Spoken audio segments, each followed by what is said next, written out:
A suitcase full of cash landed at her feet in a room 10 times the size of her apartment. The woman across from her, silver hair, rigid posture, cold eyes, looked at her like a stain on the marble floor. "Take the money. Get out of my son's life." Marin Shaw didn't look at the suitcase. She looked the woman straight in the eye and pushed it back. She had never heard of the Kessler family. She didn't know that one wrong turn down a dark alley would drag her into a world where money could buy lives but couldn't buy her. If Marin's story moved you, hit like to support us. Share this video with someone who needs to hear it. And subscribe so you never miss the next story. 6 months ago, the wall clock in the duty room had just struck 2 o'clock in the morning when Marin Shaw hurriedly slipped on her light coat and stepped out through the back gate of St. Michael Hospital. Her 12-hour shift had just ended.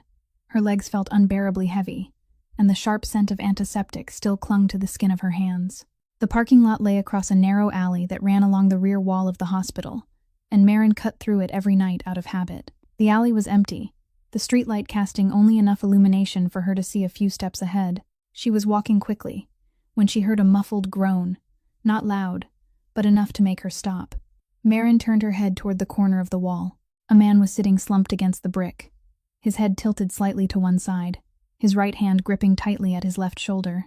His dark tailored suit was soaked through across a wide patch at the shoulder, and his face looked pale beneath the weak light. Marin recognized it immediately as a wound, and not a small one.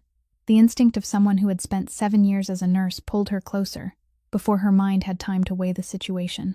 She knelt beside him, set her personal medical kit on the ground, and spoke in the calmest voice she could manage. "Can you hear me?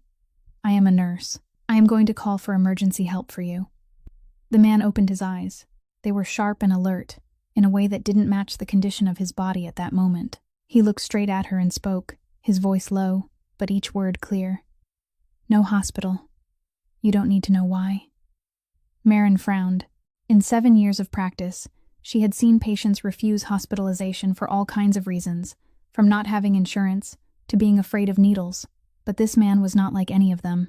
A custom-tailored suit, an expensive watch on his wrist, and the way he said, "You don't need to know why," as if he was more accustomed to giving orders than asking for help. She wanted to ask more, but the wound at his shoulder was spreading, the soaked patch on the fabric growing wider. Time would not wait. Marin opened her medical kit, took out gauze, a roll of bandage, and a bottle of antiseptic. She gently pulled his hand away from his shoulder and examined the wound. Deep, but it had not reached the bone. She worked quickly, her hands moving with practiced precision through the exact steps she had repeated thousands of times in the emergency room. Cleaning, disinfecting, pressing gauze, wrapping the bandage. The man didn't make a single sound throughout the process. He simply watched her work in silence, as though committing each of her movements to memory. When Marin tied the final knot of the bandage, she sat back on her heels and let out a breath. "It is stable for now, but you need proper stitches within a few hours, or the wound will become infected." He gave a slight nod, offering no thanks, asking no name. Just then, headlights swept across the mouth of the alley. A large black sport utility vehicle rolled in, its engine rumbling low, stopping just a few steps away from them. The door opened, and a tall man with broad shoulders and a cold expression stepped out. He looked at the injured man, then at Marin, then back at the injured man. "Are you all right?" he asked, his voice urgent but controlled. "Let us go, Beckett," the injured man said, then rose to his feet. He stood slowly, one hand bracing against the wall, but he refused when Beckett moved to help him. He walked toward the vehicle on his own, his back straight, as if the wound in his shoulder were a trivial matter. Before getting into the vehicle, he paused and turned to look at Marin one last time. That look was not gratitude. It felt more like a mark, as if he was committing her to memory. Then the door closed. The sport utility vehicle reversed out of the alley, turned left, and disappeared into the darkness. Marin stood alone in the alley. Her hand still carried the trace of antiseptic, her knees stained with dust from the ground. She looked down at her hands, then toward where the vehicle had vanished. The man had not given his name. He had not explained. He had refused the hospital. And yet, someone had arrived in a black vehicle within minutes to retrieve him, addressing him with the tone of someone accustomed to receiving orders. Marin picked up her medical kit and walked toward the parking lot. Throughout the drive home, she tried not to think about what had just happened, but the man's eyes, and the way he had looked at her before the door closed kept returning to her mind again and again, like a question that didn't have an answer. The black sport utility vehicle came to a stop in the basement of an old building on the south side of Chicago, a place that on any map would appear to be nothing more than an abandoned warehouse, yet beneath it lay a secure underground chamber, known only to a small circle within the Kessler family. Beckett moved to help Rowan out of the vehicle, but Rowan brushed his hand aside and stepped forward on his own, even though each movement of his left shoulder caused a faint tightening across his face. He lowered himself into the only chair in the concrete room, removed his soaked suit jacket and draped it aside, revealing the bandage the nurse had wrapped only a short while earlier. Beckett opened the medical cabinet mounted on the wall, took out a proper set of instruments, and began removing the old dressing to treat the wound the right way. He stitched with care, not for the first time, and certainly not for the last. "They were Paxton Hale's men," Rowan said, his voice flat, as though he were reciting figures from a financial report. "3 of them waiting along the road near the industrial district. They knew my route." Beckett paused his stitching for a second. "An informant? Or they have been watching long enough," Rowan replied. "Find out, but not now." Beckett resumed his work, silent for a moment, before speaking again. "You need a hospital. That wound is deeper than I thought." "If it gets infected, then what?" Rowan cut in, his eyes locking onto Beckett's. "I go into a hospital, and by morning all of Chicago knows Rowan Kessler is lying in a bed. Paxton will send flowers to the room with a polite wish for recovery, and the 3 families waiting for an opening will already be meeting before my stitches have time to heal. I would rather endure the pain than let anyone catch even the scent of weakness from this house." Beckett said nothing more. He knew when to stop arguing with Rowan Kessler. He tied off the sutures, applied a fresh dressing, then stood and began putting the instruments away. Rowan leaned back into the chair, closing his eyes. The wound throbbed, but the pain in his shoulder was not what occupied his mind. He was thinking about the alley, not the ambush, not Paxton, but the woman who had knelt beside him in the dark. Beckett finished washing his hands and turned back, looking at his employer. "That nurse," he said. "She handled your wound well. Quick, clean, steady hands. Do you want me to take care of anything?" "She saw you." "Take care of what?" Rowan opened his eyes. "She saw an injured man in an alley. She didn't see Rowan Kessler, but she could describe your face. She will not do that." "How do you know?"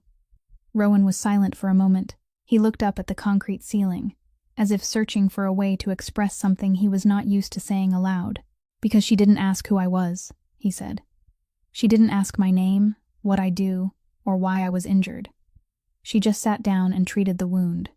Then she told me I needed proper stitches." Beckett raised an eyebrow. "And what does that mean?" Rowan turned to look at him, his eyes still sharp, but his voice slower than usual. "It means that in the 15 years I have lived in this world, everyone I have met wants to know who I am before deciding whether to help me or harm me. Partners, rivals, employees, even those who claim loyalty. All of them need to hear the name Kessler before they act. That woman didn't need to know. She saw someone who needed help, and she helped." Beckett held Rowan's gaze longer than usual. He had been with Rowan since they were both young men just entering the trade, had watched him negotiate with the most dangerous figures in the city without a trace of hesitation, had seen him make decisions so cold that no one in the room dared breathe too loudly, but he had never heard Rowan speak of a stranger in that tone. "Find out about her," Rowan said, his voice returning to its usual form, brief and decisive. "Her name, where she works, where she lives, what her family is like, but don't approach. Don't let her know. Just find out." Beckett nodded.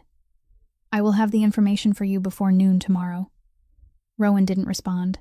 He closed his eyes again, his right hand unconsciously resting over the bandage on his left shoulder, the place where the nurse's hands had touched only hours before. Outside the underground chamber, Chicago remained lit and in motion, as though nothing had happened. But Rowan Kessler, the man half the city feared and the other half wanted to bring down, sat alone in that concrete room, thinking about a night shift nurse whose name he had not even thought to ask. The following afternoon, Marin went to Cook County Hospital to visit Josie. She brought along a cup of strawberry yogurt and a paperback book that Josie had asked her to buy the week before. Josie sat propped up against the pillows on her hospital bed, her hair tied up high, her face still that of a 19-year-old girl, yet her complexion far paler than it should have been for someone her age. She had lived with a congenital heart condition for years, had already endured 2 long hospitalizations, and was now waiting for a major surgery that the doctors said could not be delayed any longer. Marin pulled a chair close to the bed, set the yogurt on the table, and handed her the book. "Is this the one I had to dig through 3 shelves to find?" Josie took the book, her eyes lighting up. "That is the one. Did you find it at the bookstore on Wells Street?" "Yes. The owner still remembers me. He asked why you haven't come by in so long." Josie smiled softly, but the smile faded quickly as she studied her sister's face more closely. "Are you tired?" "No. Last night's shift was normal." Josie tilted her head, looking at Marin with those eyes that always made Marin uneasy, because they seemed to see far too much. "You are a terrible liar," Josie said. "You have dark circles under your eyes, your hands are slightly shaking, and you are trying to smile, but the corners of your mouth will not lift." "Do you think I can't see that?" Marin laughed this time, but it was the kind of laugh that came from someone who knew she had been caught. "I just haven't slept much. A few night shifts in a row. I haven't had time to catch up." She said that, and it was not entirely untrue. She was sleep-deprived, but the reason she had stayed awake through the night was not her shift. It was the man's eyes in that dark alley, returning again and again each time she closed her own. She didn't tell Josie about it. Her sister was lying in a hospital bed waiting for surgery, and the last thing she needed was something else to worry about. "Have you been eating properly?" Josie continued, her voice like that of a small mother. "Yes." "You say yes again. Every time you give me a short yes, it means you are hiding something." Marin shook her head and opened the yogurt, handing it to her. "Eat, detective. Asking too many questions isn't good for your heart." Josie took the yogurt but didn't eat right away. She looked down at her hands, her voice growing softer. "This month's hospital bill. How is it?" Marin didn't change her expression. 7 years as a nurse had taught her how to remain composed in any situation, and 7 years as Josie's sister had taught her how to conceal the truth without letting it show. "It is handled. I have spoken with the finance department. They agreed to extend the payment." That was only half the truth. The finance office had agreed to an extension, but the debt was piling onto more debt, and Marin's night shift nurse salary each month only covered 2/3 of the bill. The rest she was still trying to figure out. Josie was quiet for a moment before speaking again, her voice so soft, Marin almost didn't hear it. "Maybe you should ask the doctor to delay the surgery. I can wait. You don't have to carry everything because of me. I don't want to be your burden." Marin placed her hand over Josie's and held it tightly. Her sister's hand was cold, small, and Marin could feel her pulse beating slightly irregular beneath the thin skin of her wrist. She looked straight into her eyes, her voice firm. "Listen to me. You are never a burden. Not now, not ever. You are the reason I go to work every day. The reason I get up every morning, no matter how tired I am. I am not carrying you. I choose to be here because I want to be here. Do you understand?" Josie looked at her, her eyes a little red, but without tears. She gave a small nod, then lowered her head and began to eat the yogurt, saying nothing more.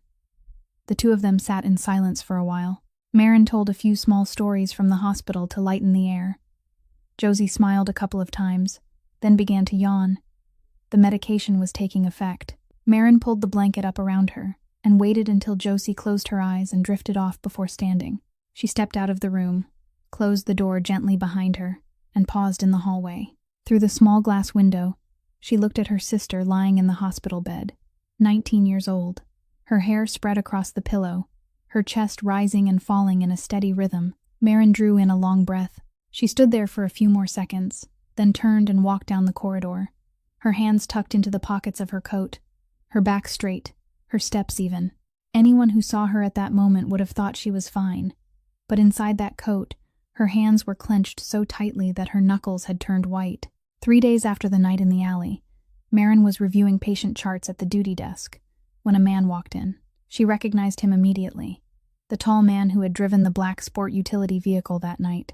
He wore a dark shirt, held a white envelope in his hand, and approached the desk with the air of someone accustomed to doing this sort of thing. "Miss Shaw?" he asked. Marin nodded, a hint of caution in her expression. "My name is Beckett. The man you helped that night sends his thanks, and he asked me to give you this." He placed the envelope on the desk and gently slid it toward her. Marin looked at the envelope, then at Beckett. She opened it. Inside was a thick stack of cash, enough for her to know it was more than 2 months of her salary combined. She looked at the money for exactly 3 seconds, then closed the envelope and pushed it back toward Beckett. "I helped because he needed it, not because of money," she said, her voice calm but firm. "If he wants to thank me, he should stay healthy. That wound needs to be monitored for at least 2 weeks." Beckett looked at her as though she had just said something deeply unusual. He picked up the envelope, gave a short nod, and left without another word. That afternoon, Beckett placed the envelope on Rowan's desk, untouched. She didn't take it. Rowan looked at the envelope, then up at him. "What did she say?" "She said she helped because you needed it, not because of money. Then she told you to monitor the wound for 2 weeks. Rowan said nothing. He turned back to his computer screen, but Beckett noticed that for the next 15 minutes, his employer didn't press a single key. 2 weeks later, St. Michael Hospital received notice that Marin had been selected for the on-call medical team at a large charity event held at the Peninsula Hotel in downtown Chicago. Marin didn't think much of it. She needed the extra hours, and it was a good opportunity. That evening, she wore her medical uniform, carried her emergency kit, and stood in the backstage area with 2 other colleagues. The event was larger than anything she had ever attended. Guests in evening attire, chandeliers hanging from the high ceiling, and on the large sign behind the stage, the words shone clearly: Kessler Community Medical Fund. Primary sponsor, Kessler Corporation. Kessler. The name meant nothing to Marin, until she looked toward the stage and saw the man step out. He wore a dark suit, walked with perfect posture, didn't smile, didn't wave, only gave a slight nod as the entire hall applauded, and Marin recognized him instantly, not because of the suit, not because of the name on the sign, but because of those eyes. Those sharp, alert eyes she had seen in the dark alley 2 weeks earlier, when he sat against the wall with a wound in his shoulder, telling her you don't need to know why, in the voice of someone used to giving orders. Rowan Kessler. The man she had saved in the alley was Rowan Kessler. Marin stood still for a moment, her hand tightening around the strap of her medical kit. Now she understood. She understood why he had refused the hospital. She understood why a black vehicle had come for him within minutes. She understood why the envelope of money had been so thick, sent as casually as one might send a card. She was looking at him on the stage, when Rowan glanced down into the crowd, and his gaze stopped. He saw her. Marin saw him tilt his head slightly, as though confirming what he had just noticed. Then he stepped down from the stage, said a few words to the person beside him, and walked straight toward the area where she stood.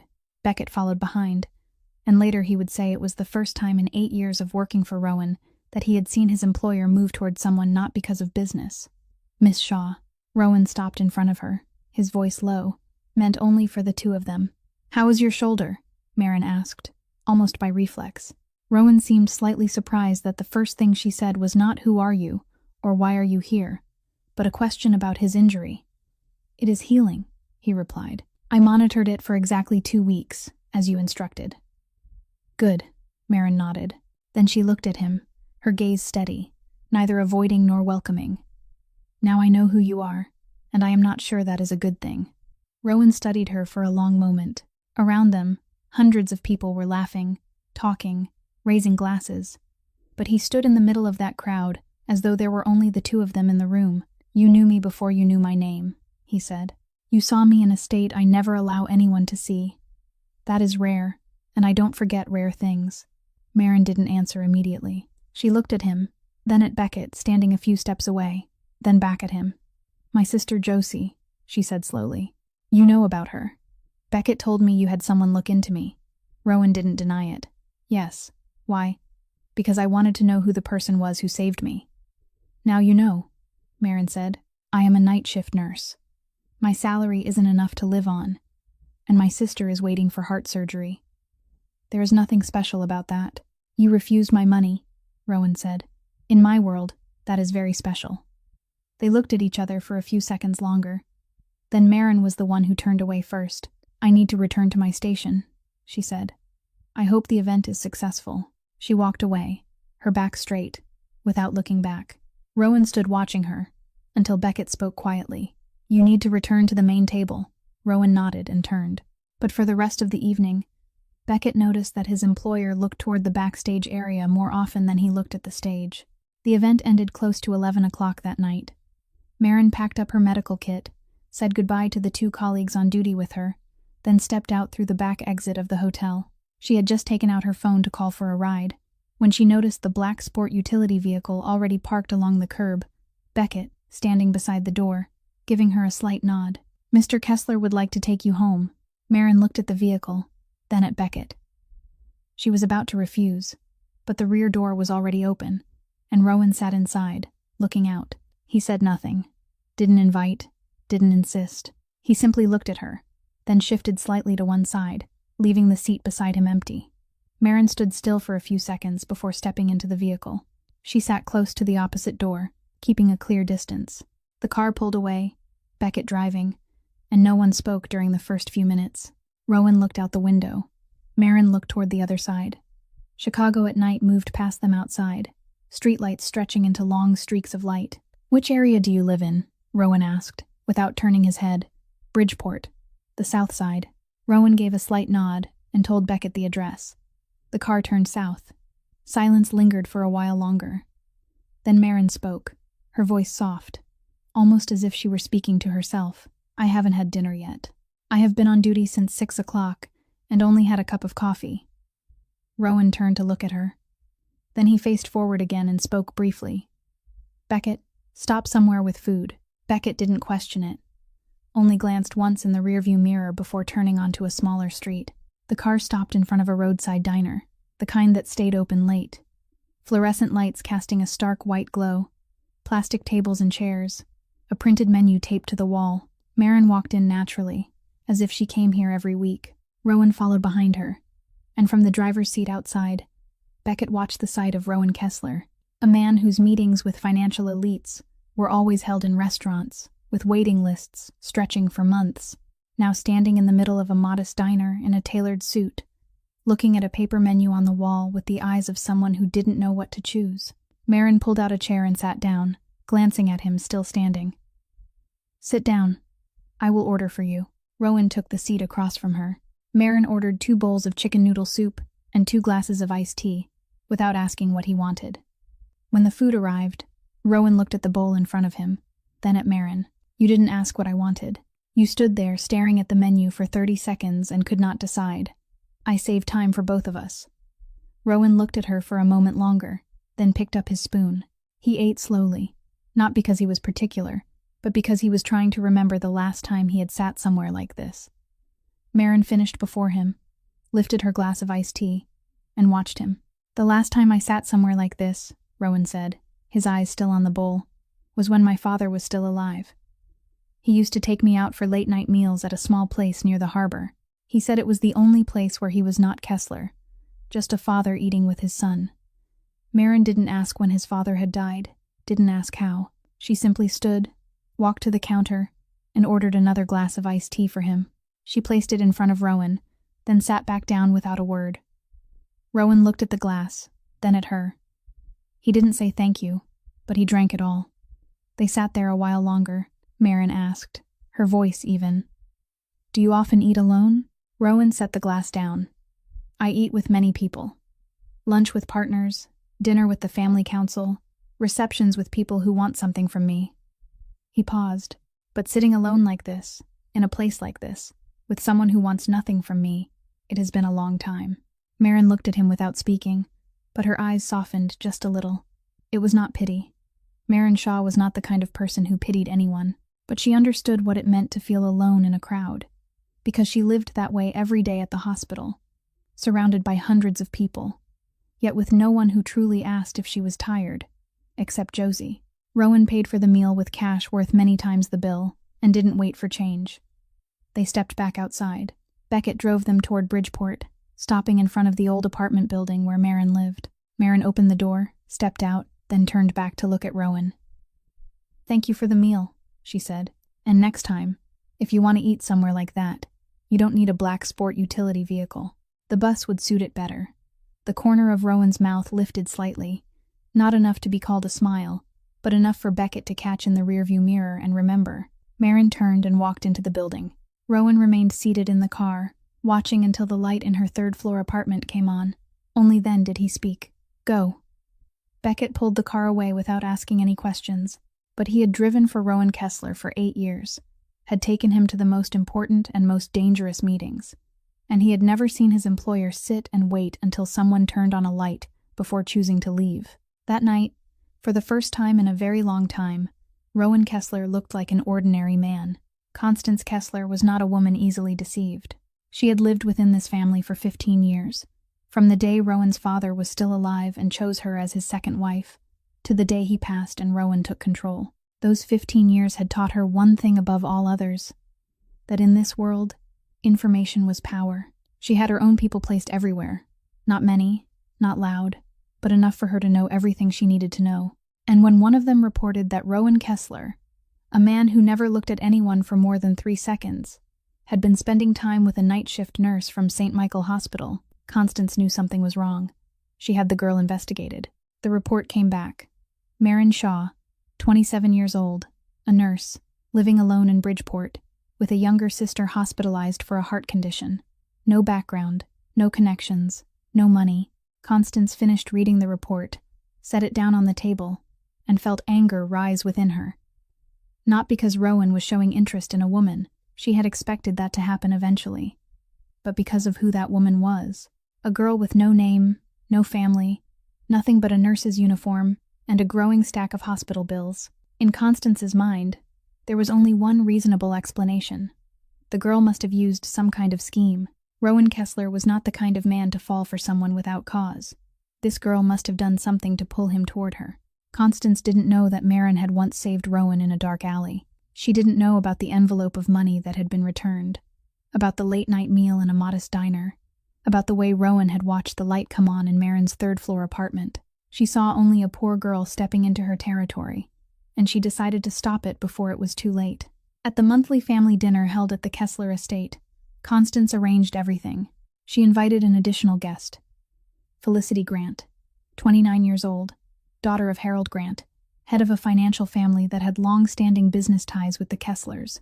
Felicity arrived in an elegant black dress, her smile perfectly measured, her greetings delivered in proper order to each person present. She knew how to function in this world because she had been born into it. Constance seated Felicity right beside Rowan at the main table.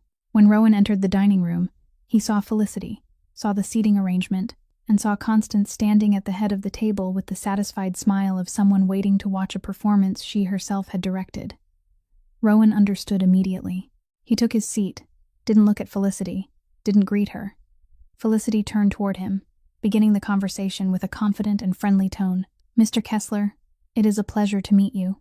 My father often speaks of the Kessler family with admiration." Rowan gave a slight nod and replied briefly, "Please extend my thanks to your father." Then he turned to speak with the person seated on his other side. Throughout the dinner, Felicity made 3 attempts to reopen the conversation. Rowan answered each time in no more than a single sentence. Constance sat observing, the smile on her face thinning with each instance Felicity was dismissed.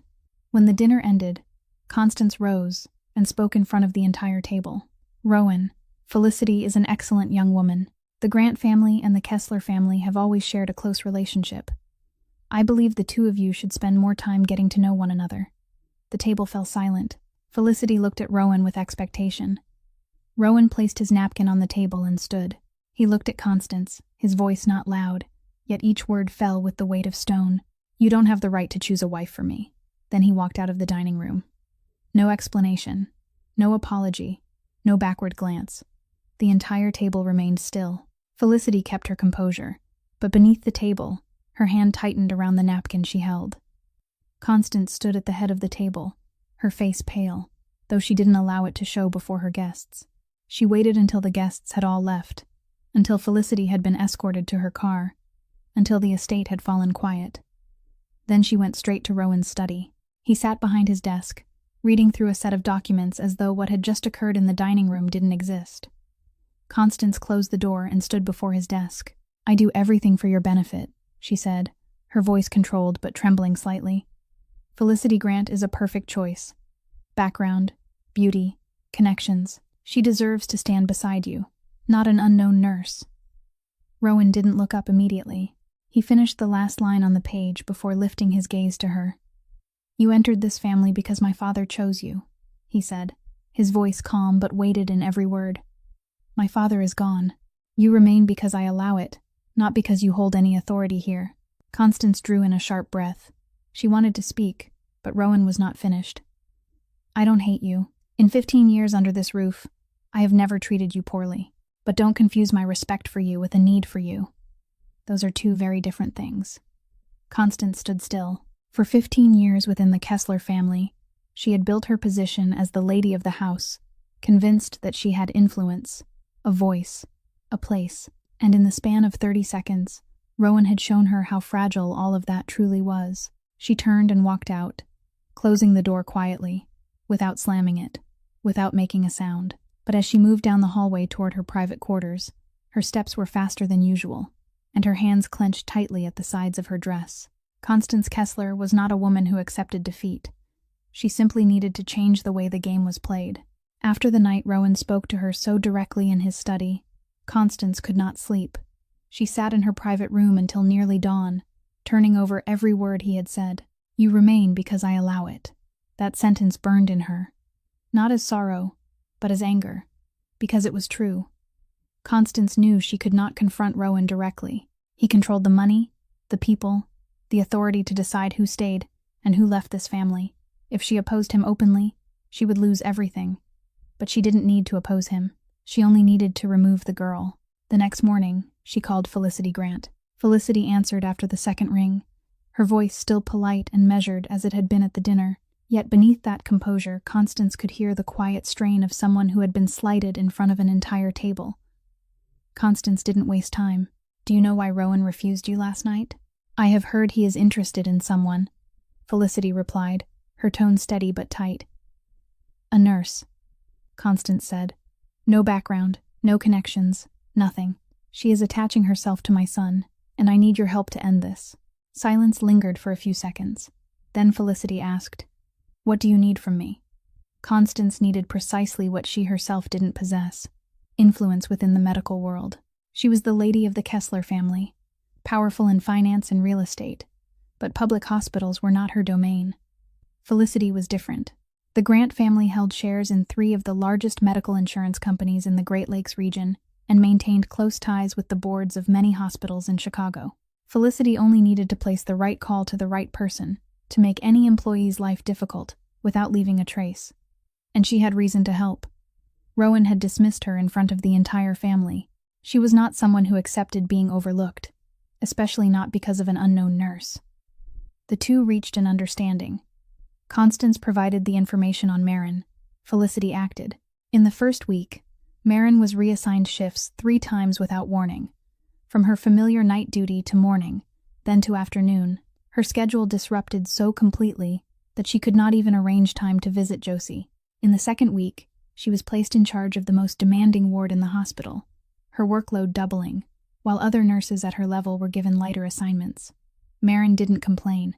She endured it, returned home exhausted, slept for a few hours, then went back to work. In the third week, the floor supervisor called her in, pointed out 3 minor errors in patient records that ordinarily would have gone unnoticed. But now they were documented as formal warnings. Marin looked at the report and knew something was wrong, but she had no evidence and no one to ask. Constance summoned Marin to the Kessler estate. In a room 10 times the size of her apartment, she signaled to a man who placed a suitcase on the table and opened it. Inside was more money than Marin had ever seen in her life. Take it, Constance said, her eyes cold, looking at Marin like a stain on the marble floor. Take the money and get out of my son's life. Marin looked at the suitcase. She thought of Josie, of the mounting hospital bills, of the nights she sat counting every dollar of her salary. The amount in that suitcase was enough to clear the debt and secure Josie's surgery immediately. But Marin Shaw pushed the suitcase back. I don't sell myself, she said. And if your employer's son doesn't want me here, he can say it himself. He doesn't need anyone to speak for him. The man took the suitcase and left. 15 minutes later, Constance received a message. She refused. Constance set her phone down and called Felicity. End this. Felicity understood. The next day, Marin was called into the Human Resources office. The meeting lasted less than 10 minutes. They presented the 3 warnings issued over 3 weeks, stated that her performance didn't meet requirements, and informed her that her contract was terminated. Marin sat and listened without arguing. She knew it would change nothing. Those warnings had been constructed to provide legal grounds, and the people behind them held enough power to ensure any complaint would disappear before reaching anyone who mattered. She signed the papers, stood, and went to her employee locker.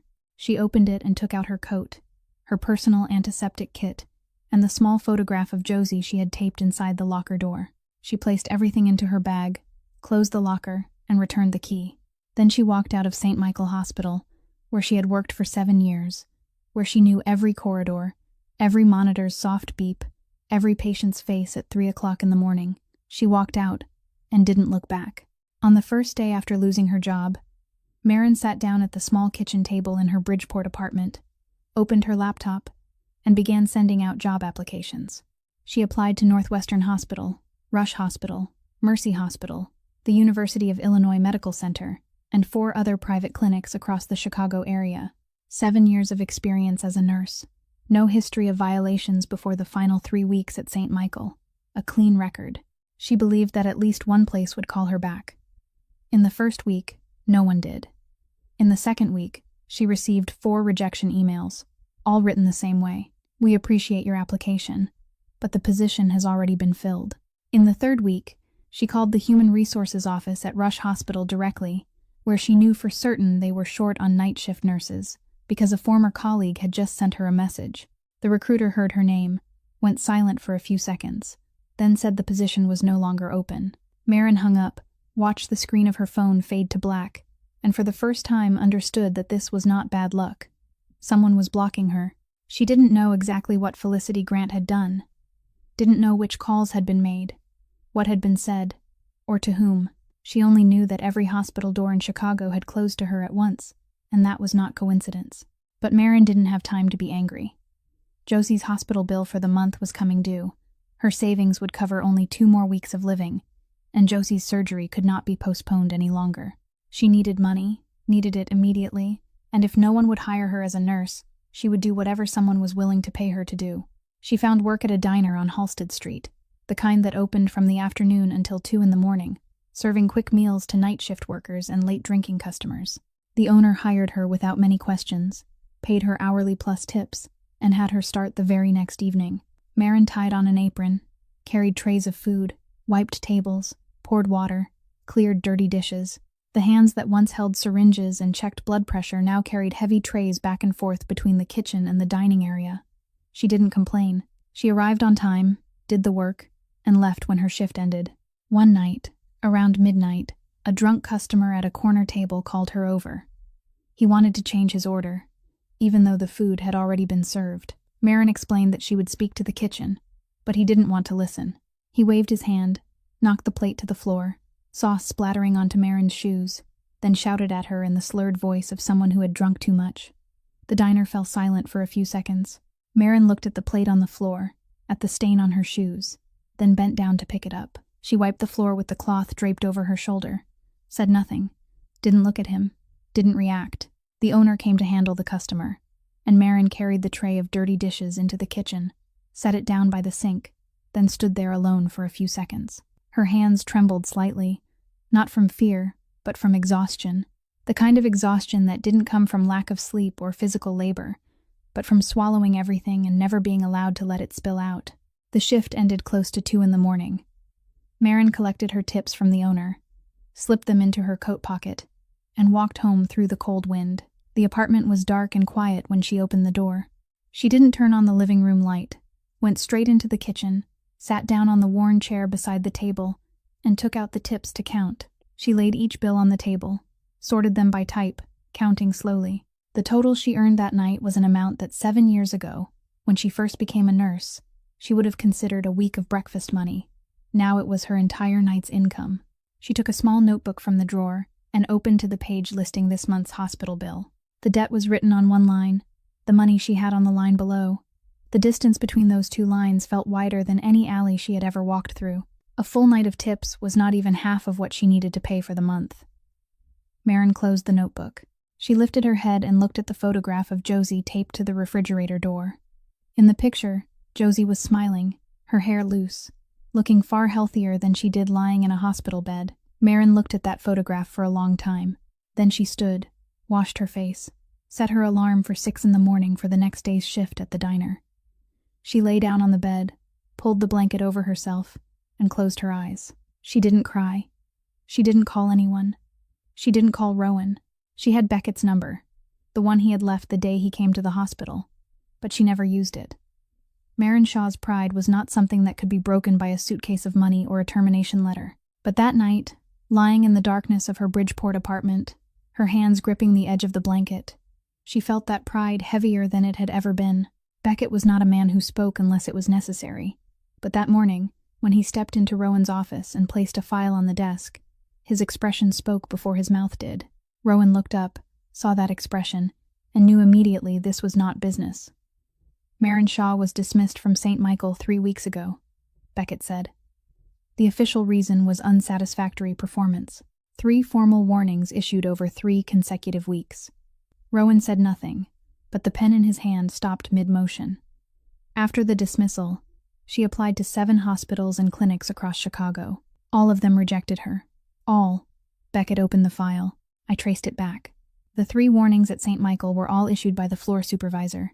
But that supervisor was only appointed 2 months ago by the hospital board. One of the board members is tied to Grove Atlantic Insurance, which is owned by the Grant family. Rowan set the pen down. Felicity Grant. Yes. Felicity didn't call each hospital directly. She worked through the insurance network. Grove Atlantic provides coverage for 4 of the 7 hospitals Marin applied to. She only needed 1 call to the right person on the board, and Marin's file was flagged before Human Resources even opened it. Rowan remained still. Beckett recognized that silence. It was not the silence of someone thinking. It was the silence of someone restraining himself. "And Constance?"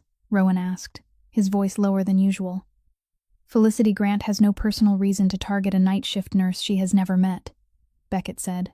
"The only reason she would act is because someone asked her to, and the only person with motive to ask is Constance." Rowan gave a slow, almost imperceptible nod, as though confirming something he had already known before Beckett spoke it aloud. "Anything else?" Marin is currently working as a server at a late-night diner on Halsted Street. Her shift runs from 6 in the evening to 2 in the morning. Hourly pay plus tips. Beckett paused. "She hasn't contacted you.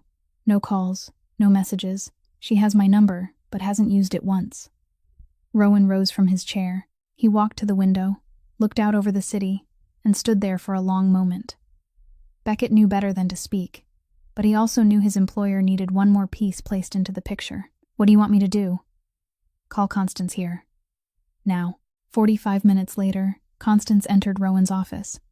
She wore a pale gray suit, her hair neatly pinned, her posture as straight as ever. She saw Rowan standing behind the desk, not seated, and Beckett in the corner of the room. She knew this was not an ordinary conversation. "Sit down," Rowan said. Constance took the chair across from the desk. Rowan didn't sit. He remained standing, looking down at her, and Constance realized this was the first time he had taken this posture with her. Not the posture of a son speaking to a stepmother. This was the posture of the head of a family passing judgment. "You sent someone with money to Marin Shaw to force her to leave," Rowan said. "Not a question. A statement." She refused. "Then you called Felicity Grant and had her use connections within the insurance system to pressure St. Michael to produce 3 fabricated warnings and dismiss Marin. After that, Felicity blocked her from every other hospital in the city. Now she is carrying food in a diner on Halsted Street because you decided she was unworthy." Constance opened her mouth. "Rowan, I haven't given you permission to speak." The words cut through the room like a blade. Constance closed her mouth.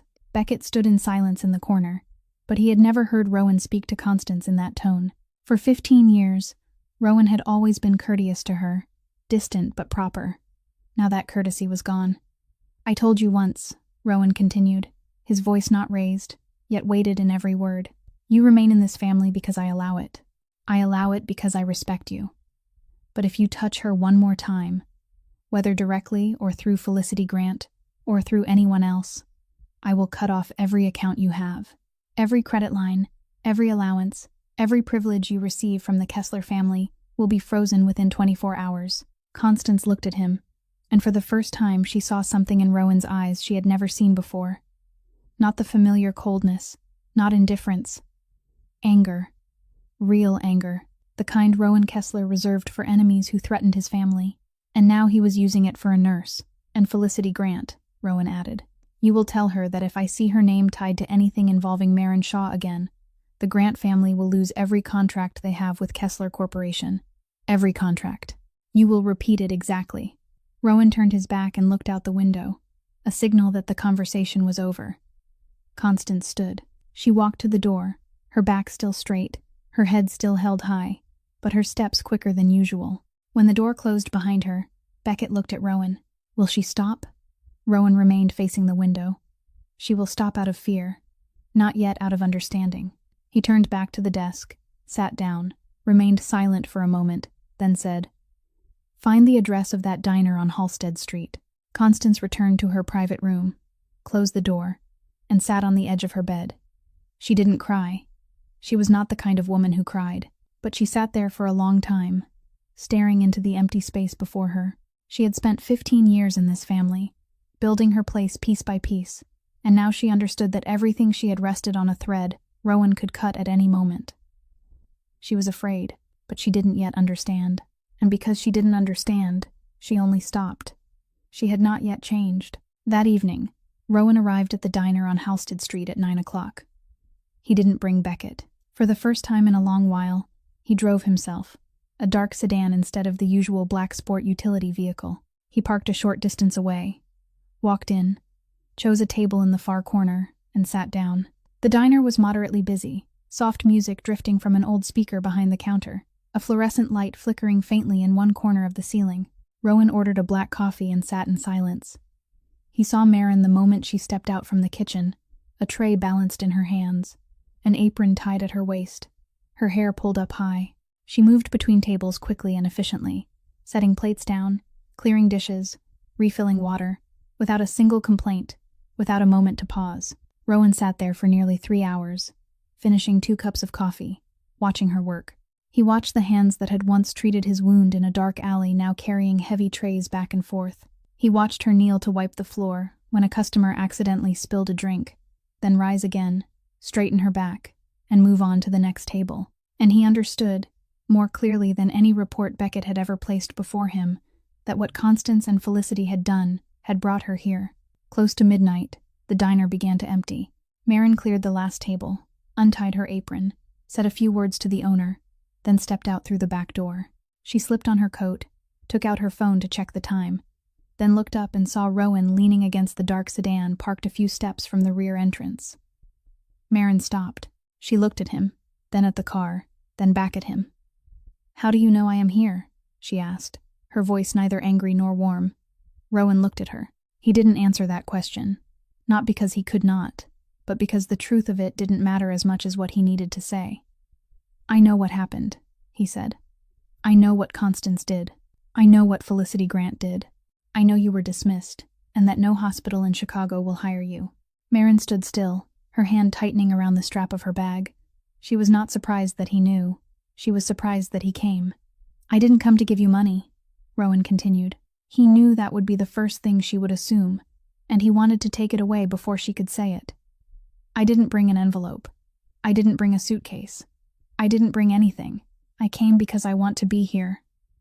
Marin looked at him. The streetlight cast across his face, and she saw that Rowan Kessler, in this moment, didn't resemble the man who stood on the stage at the charity event, nor the one who sat behind a desk issuing orders to an entire family. He looked like the man in the dark alley that night, only this time the wound was not in his shoulder. It was somewhere else. Mr. Kessler, Marin said slowly, I lost my job because someone in your family decided I was not worthy. I can't find work anywhere because your family's reach is longer than I thought.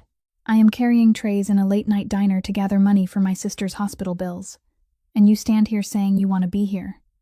She paused. Do you know what that means to me? Rowan looked at her, but didn't answer. He waited. Marin's eyes reddened. She didn't turn away, didn't cover her face, didn't try to hide it. She stood there on the curb outside the back door of a diner on Halsted Street, and cried.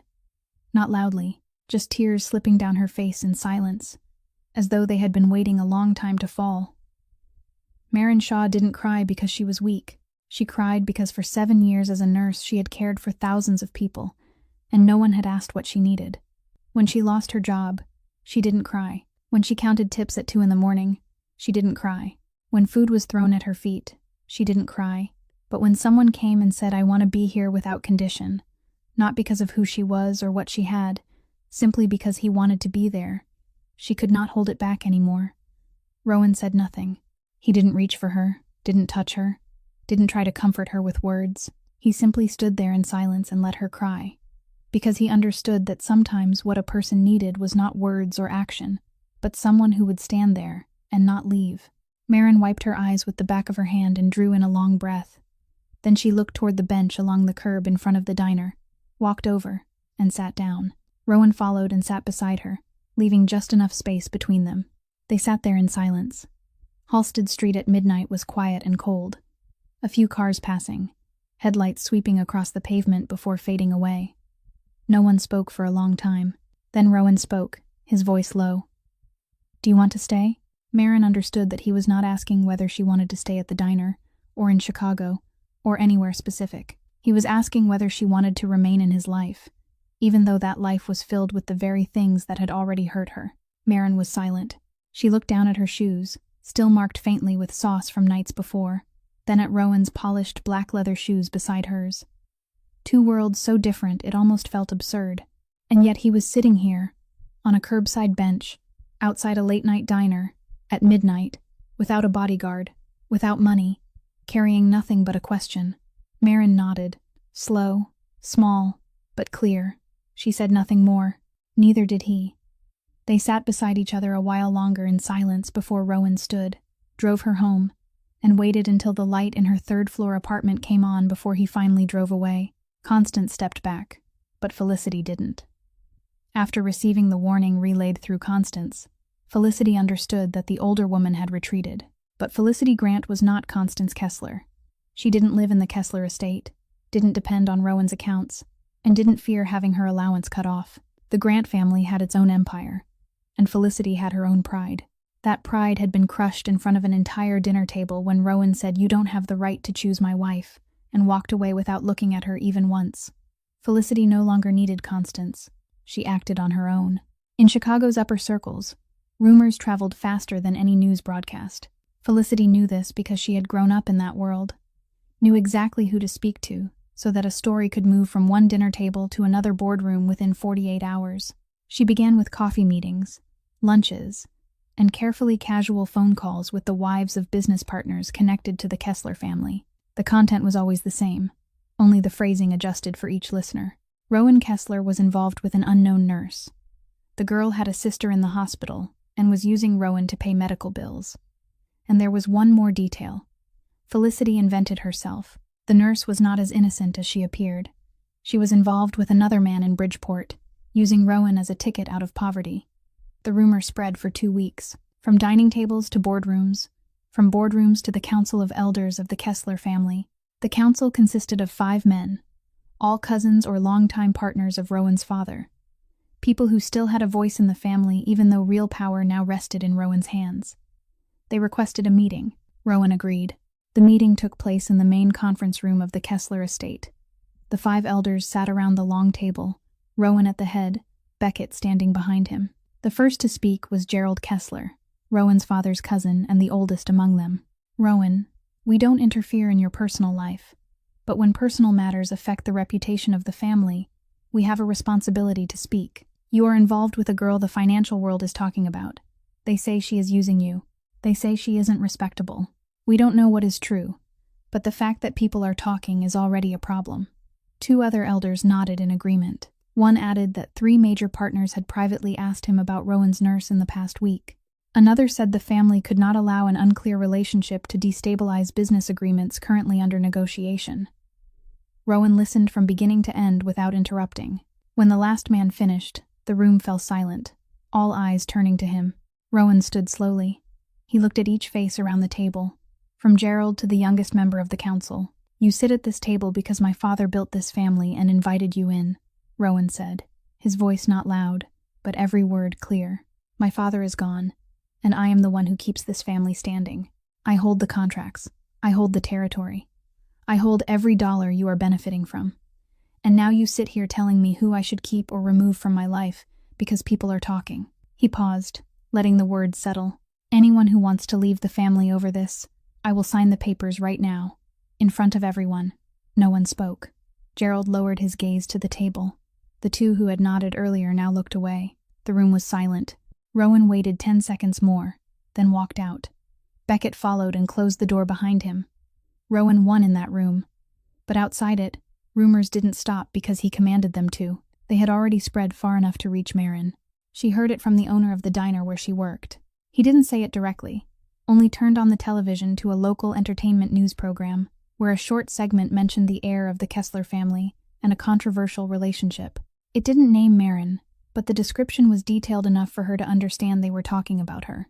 A nurse who had been dismissed, with a sister in the hospital, rumored to be using the most powerful man in Chicago. Marin turned off her phone after reading a few more posts on social media. She didn't call Rowan to ask.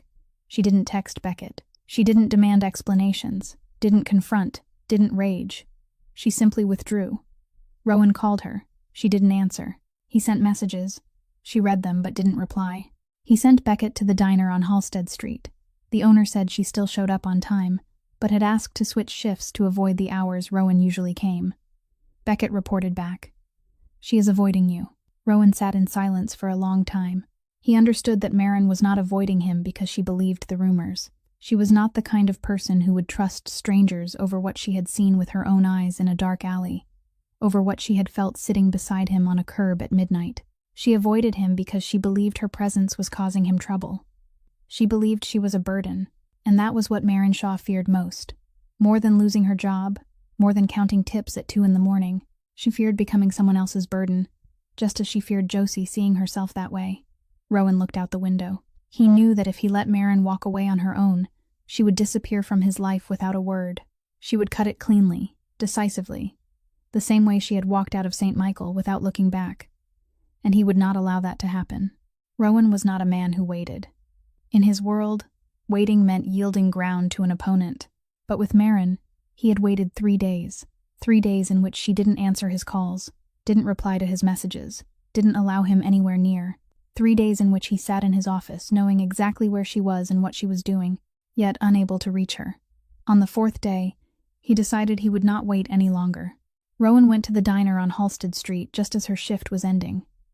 This time, he didn't sit in a corner and watch. He stood right in front of the entrance, beneath the streetlight, so she would see him the moment she stepped out. Marin pushed open the back door, saw him, and stopped. She was not surprised. She had known he would come sooner or later. She just had not known what she would say when she saw him. "Mr. Kessler, 3 days you haven't answered my calls," Rowan said without preface.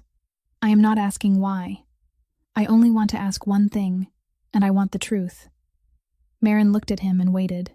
"Are you avoiding me because you believe what people are saying, or because you are afraid your presence is making things harder for me?" Marin was silent.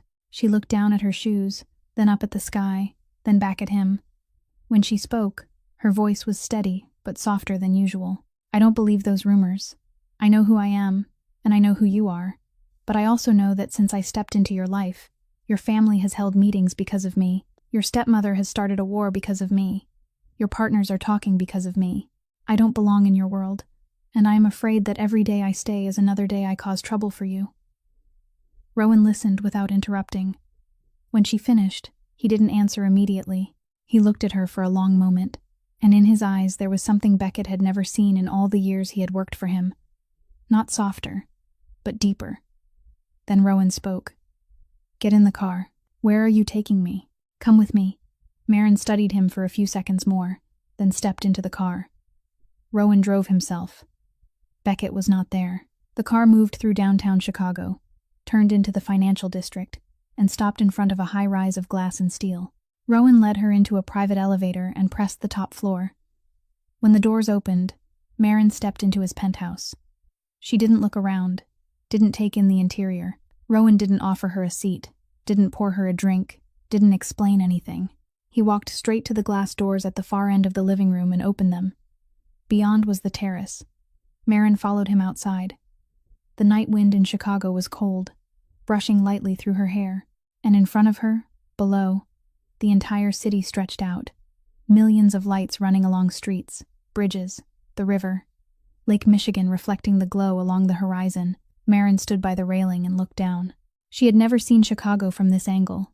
From her third-floor apartment in Bridgeport, all she ever saw were the rooftops across from her and her neighbors' laundry lines. From here, the city felt like something else entirely. They stood side by side in silence for a while.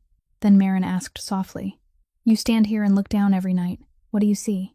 Rowan looked out over the city. He took a few seconds before answering, as if he were truly considering the question instead of offering a practiced reply. "Before, I saw territory," he said. "Each neighborhood was something I controlled or was fighting for.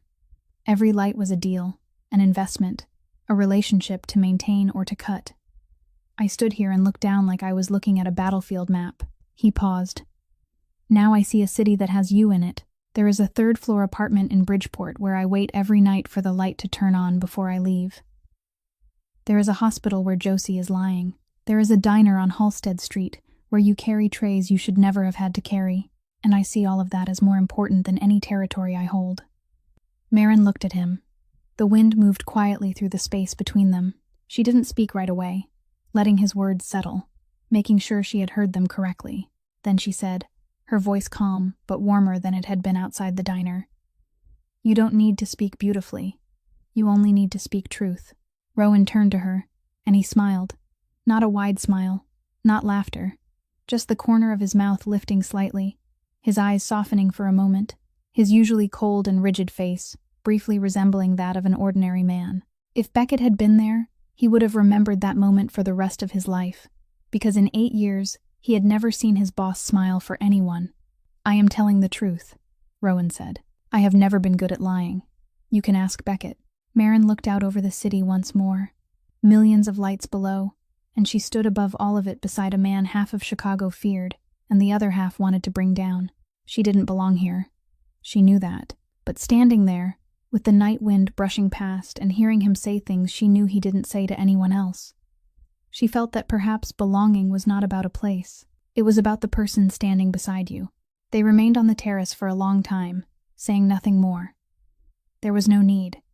Below them, Chicago continued to move, to glow, to hum.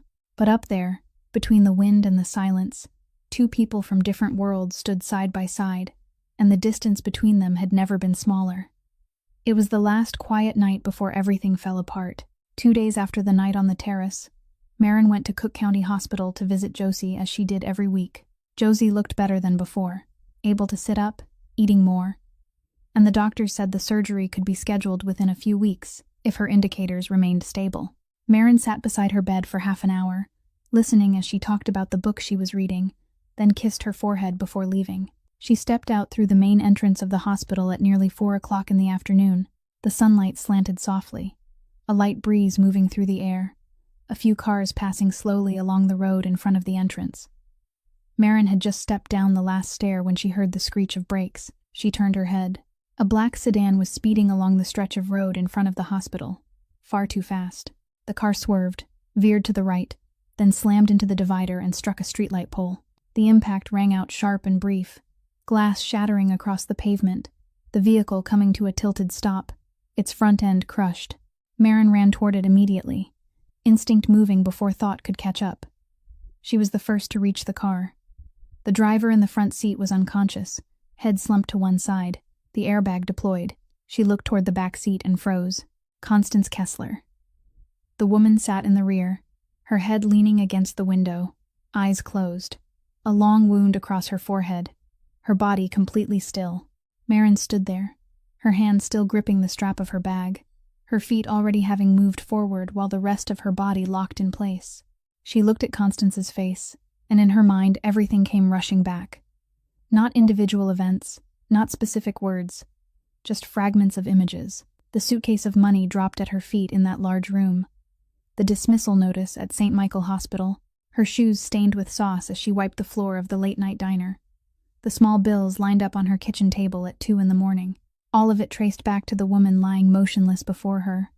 The woman who had looked at her as if she were a stain on polished marble, the woman who had said, "Leave my son's life," with the voice of someone brushing aside an insect.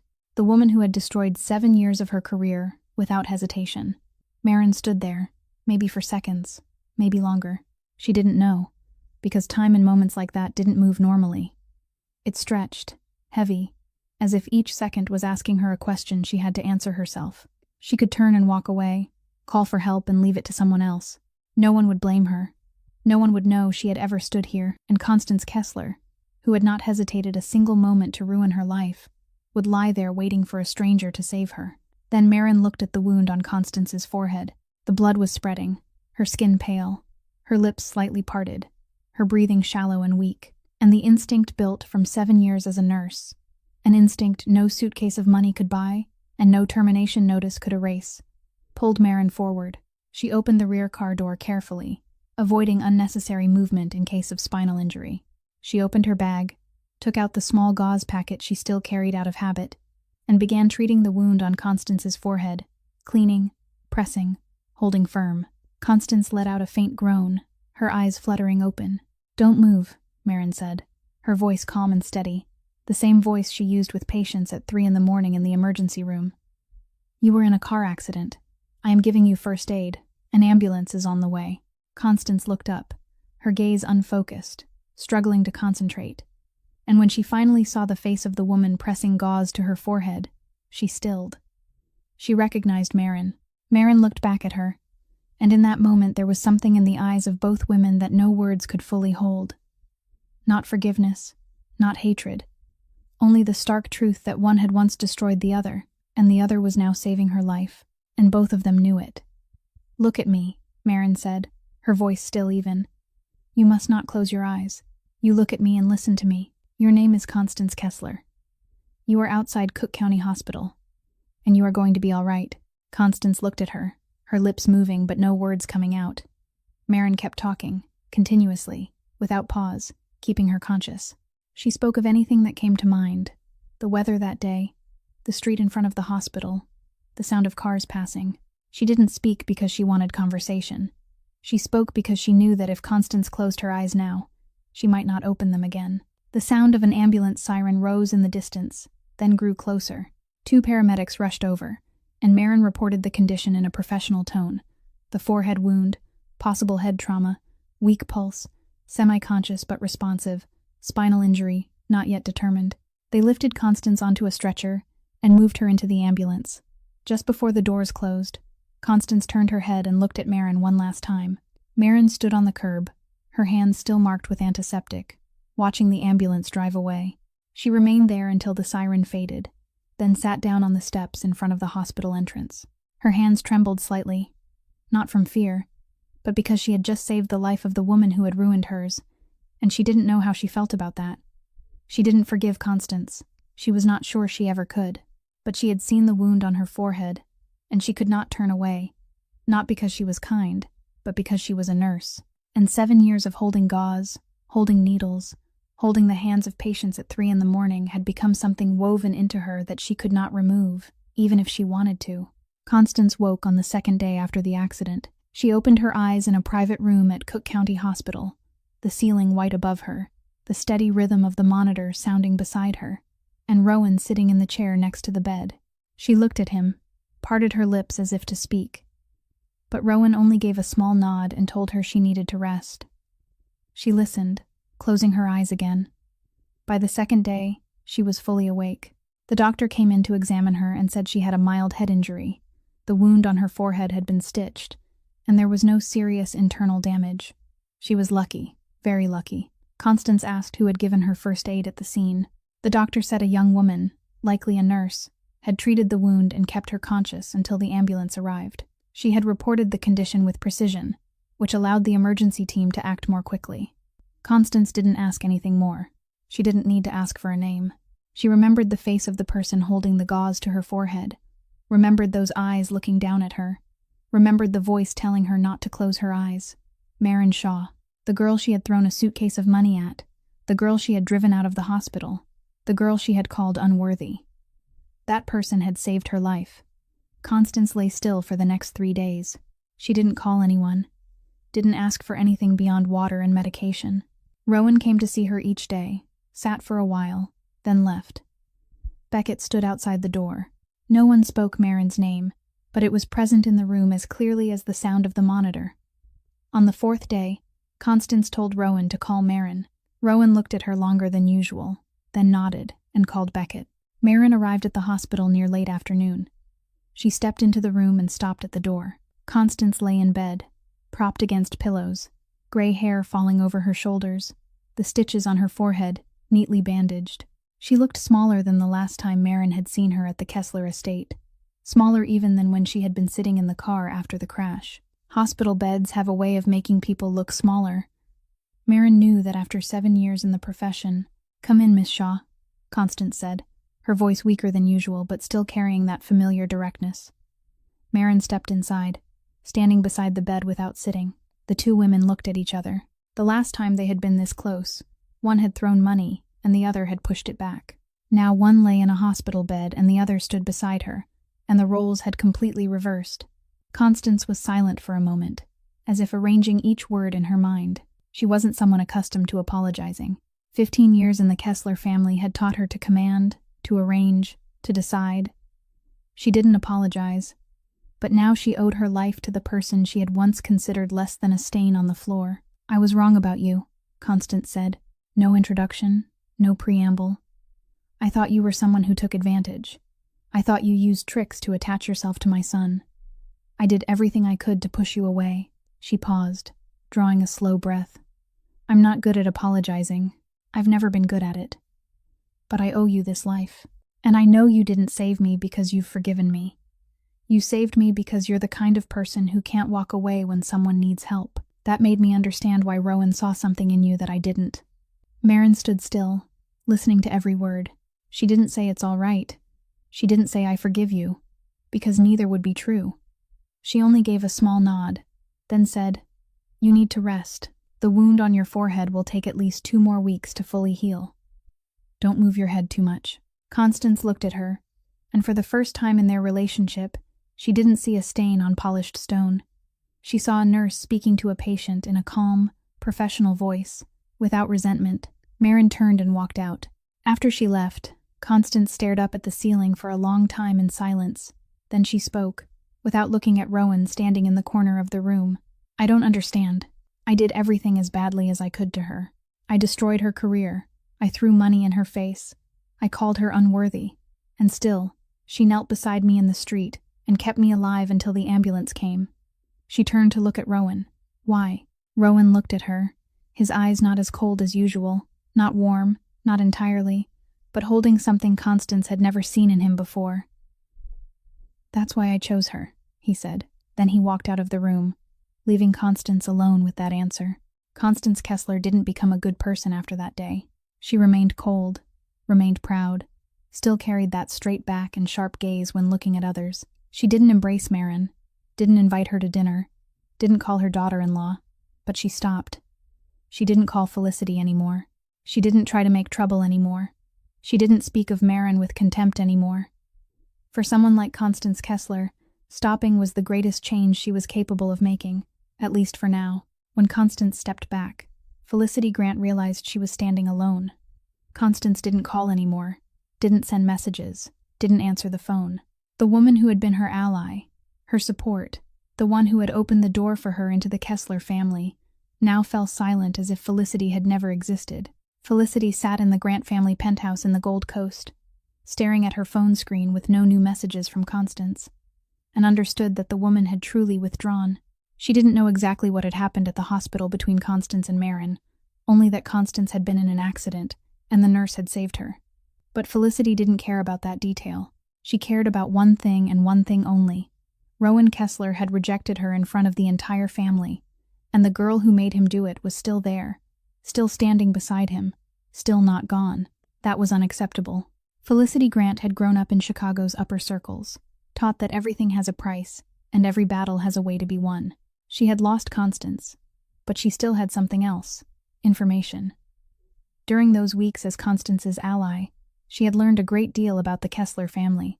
She knew the structure of power, knew the major contracts under negotiation, knew which relationships were strained, and she knew who Rowan's greatest enemy was: Paxton Hale. Felicity approached Paxton through an unofficial channel. She asked an acquaintance in finance to arrange an introduction, and met him at a private restaurant on the west side of Chicago. Paxton Hale didn't look like a dangerous enemy sitting across from her.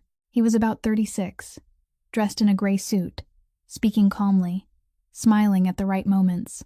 But Felicity knew this was the man who had once controlled the entire transportation network across the Great Lakes before Rowan forced him out. Paxton had lost territory, lost money, lost people, and he was sitting here because he wanted it all back. "I have information about the Kessler family," Felicity said plainly, "and I have a personal reason to want Rowan Kessler to struggle." Paxton looked at her, measuring. "What do you want?" "I want a girl named Marin Shaw to disappear from Chicago, and I want Rowan to understand that he isn't untouchable." Paxton leaned forward slightly. "Go on." Felicity told him everything. She spoke about Marin, about her relationship with Rowan, about how Constance had tried and failed to remove the nurse. Then she said the one thing Paxton needed to hear. Marin Shaw has a younger sister named Josie Shaw, 19 years old, currently at Cook County Hospital, waiting for heart surgery. The surgery is scheduled in 2 weeks. That's the most important person in Marin's life, and Marin is the most important person in Rowan's. If you want to pressure Rowan without confronting him directly, that's the easiest place to do it. Paxton sat quietly for a moment, tapping his fingers lightly on the table. Then he nodded. "I'll handle my part. You handle the information for me." They shook hands. Felicity provided Paxton with the hospital's security schedule, visiting hours, the location of Josie's room, and the gaps in the system she had identified through her connections in healthcare. Paxton used that information to plan. 1 week before Josie's scheduled surgery, Marin went to the hospital to visit her as usual. She walked into Josie's room and found the bed empty, the blankets neatly folded, no personal belongings, no book her sister had been reading left on the bedside table. Marin stood in the middle of the empty room, staring at the bed without her sister, and for a few seconds she couldn't breathe. She ran to the nurse's station and asked. No one knew. She called the attending physician. No answer. She ran to security, reviewed the cameras, and saw that 3 hours earlier, 2 men dressed as medical staff had wheeled Josie out of the room in a wheelchair, taken her through the back exit, and loaded her into an unmarked white van. Marin stared at the footage, saw her sister sitting in the wheelchair, her face confused, not understanding what was happening, and she collapsed into a chair. Her phone vibrated. A message from an unknown number, sent to Rowan but also to her. "Josie Shaw is with us. She is safe, for now. If you want her to remain safe, Rowan Kessler will withdraw from the Great Lakes port contract and come meet us alone. Location will be sent later. No police, no Kessler men. Otherwise, we don't guarantee the girl's health, especially with her heart condition." Marin read the message 3 times. Her hands shook, not the light trembling from before, but violently enough that she had to set the phone down for fear of dropping it. Josie, 19 years old, a heart condition, waiting for surgery, and now in the hands of people willing to use her as leverage to force Rowan Kessler to his knees. Marin called Rowan. He answered on the first ring. "I already know," he said before she could speak. "Beckett is tracing the location. I need you to stay calm."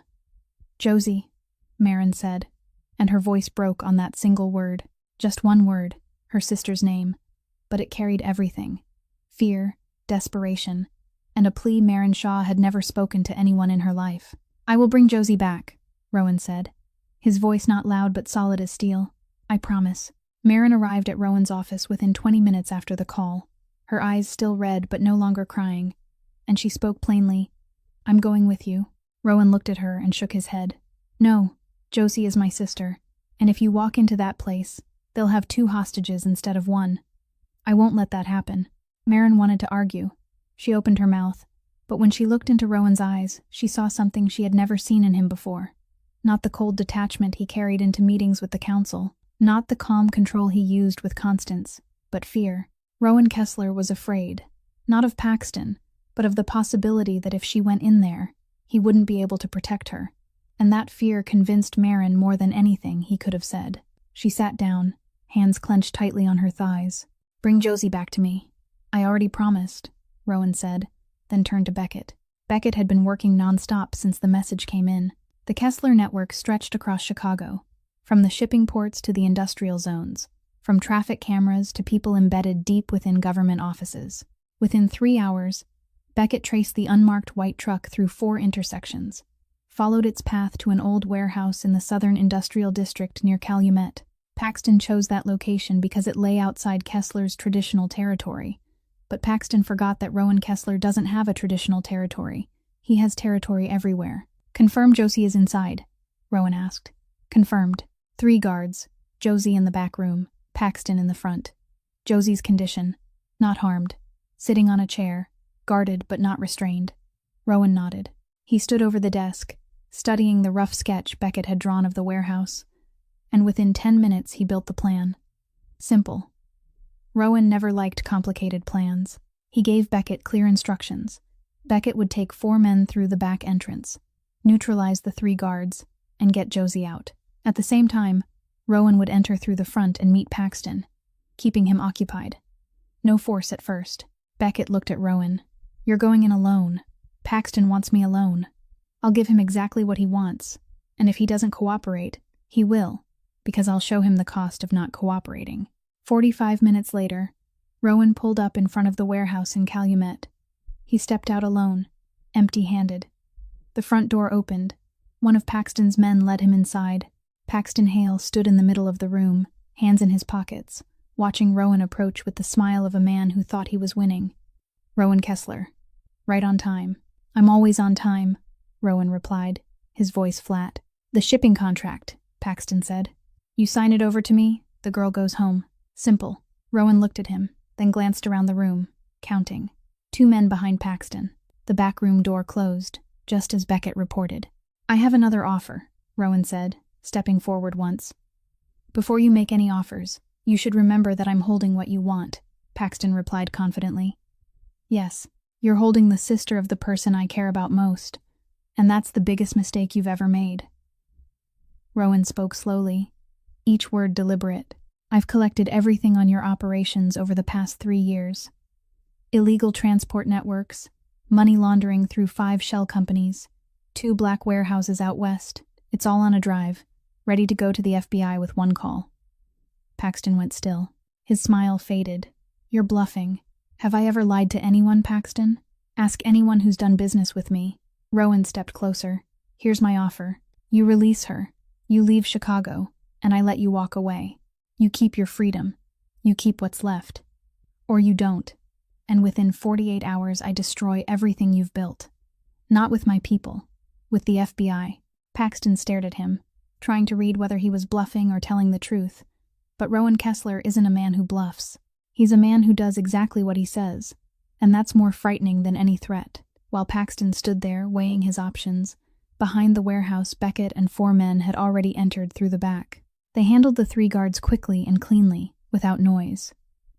Beckett opened the back room door and saw Josie sitting on a chair, eyes wide with fear but unharmed. "Josie Shaw. I'm Beckett. Your sisters sent me. Come with me." Josie hesitated for a second, then stood. Beckett led her out the back, into the car, and drove off. Rowan's phone vibrated once. A message from Beckett. "Josie is safe." Rowan glanced at it, then looked back at Paxton. "It's done," he said. "Her sister is out, and your evidence is already on its way to the FBI. I'm not waiting for your answer, because I don't actually need one." Rowan turned and walked out the front door.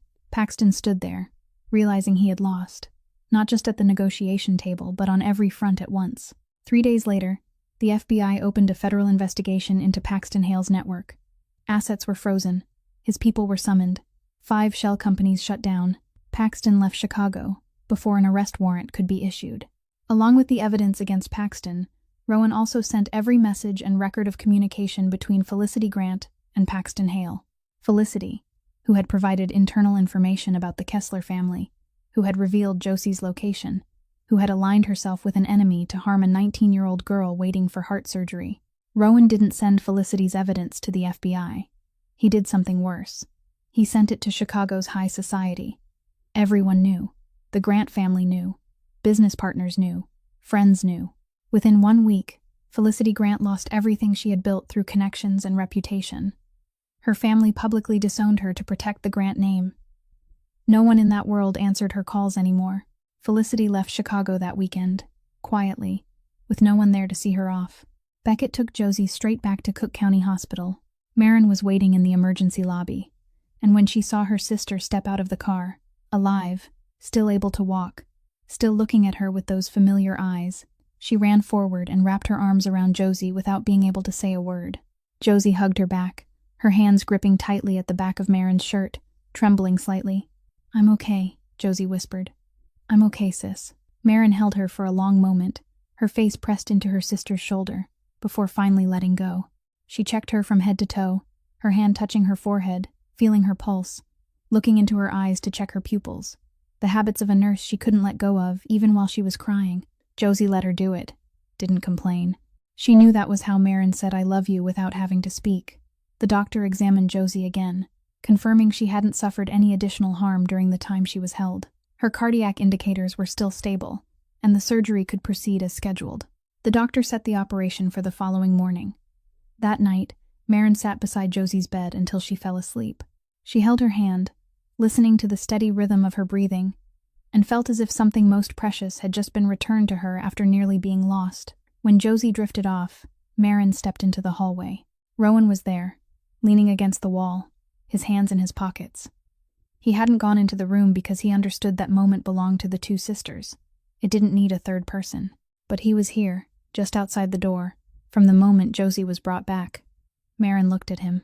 "How long have you been standing here? Since you went in. Why didn't you go home?" "Because you haven't gone home." Marin didn't say anything else. She sat down on the row of chairs in the hallway, and Rowan sat beside her. The hospital corridor at midnight was quiet and still, filled only with the faint hum of fluorescent lights and the occasional sound of a nurse's footsteps passing by. They sat together without speaking, just like the night they sat outside the diner on Halsted Street. But it was different, because that night Marin was falling apart, and this time she was being put back together. After a while, Rowan stood, walked off somewhere, then returned with 2 cups of coffee from the vending machine at the end of the hall. He handed one to Marin, sat down, and drank the other. Machine coffee, hot but thin, the kind Rowan Kessler probably had never touched in his everyday life.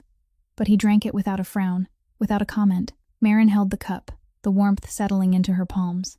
She glanced at Rowan, at the man sitting on a plastic hospital chair in dark clothes, drinking vending machine coffee, waiting for the surgery of an unemployed nurse's sister, and she thought that this was when he looked most like an ordinary man. Not when he stood on a stage at a charity event, not when he faced Paxton in a warehouse, but here, sitting quietly, drinking bad coffee, waiting with her. They sat through the night. Sometimes Marin drifted into brief sleep, her head tilting to one side, then she would start awake. Every time she opened her eyes, Rowan was still there, in the same place, in the same posture. He didn't sleep. Early the next morning, Josie was taken into surgery. Marin stood outside the operating room, looking through the small glass window, seeing her sister lying on the table, eyes closed, her chest rising and falling steadily with the ventilator. She stood there without moving, her hands clenched tightly in front of her chest. Rowan stood behind her, didn't speak, didn't touch her, just there. The surgery lasted more than 4 hours. 4 hours that Marin counted minute by minute. She didn't sit, didn't eat, didn't drink anything except the coffee Rowan had given her at midnight. She just stood and waited, as if stepping away from that door would make everything collapse. Then the door opened. The doctor stepped out, removed his mask, and looked at Marin. The surgery was successful. Her heart responded very well. She'll need a few days of monitoring, but the prognosis is very good. Marin stood still. She heard every word, understood every word, but it took a few seconds for them to truly sink in.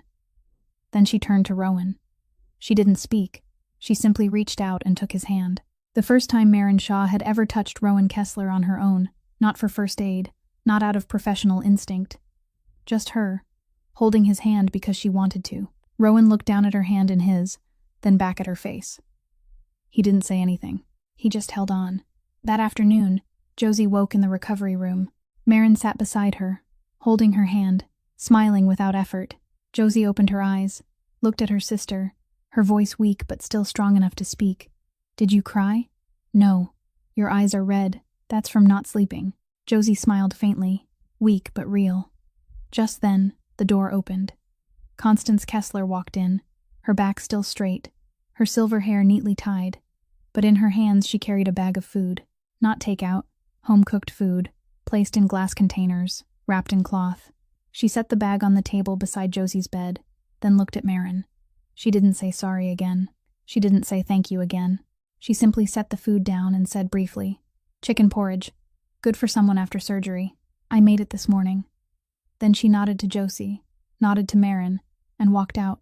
Marin looked at the bag on the table. Chicken porridge, cooked at home by Constance Kessler, a woman who had spent 15 years in a mansion with private chefs, a woman who had once thrown a suitcase of money at her feet. She had cooked it herself, brought it herself, placed it on the table herself. It wasn't an apology. It was something greater than an apology. Josie looked at the bag, then at her sister. "Who was that?" "Someone I know," Marin said. Josie studied her, noticing that the dark circles under her sister's eyes weren't as heavy as they had been weeks before, noticing the smile on her face.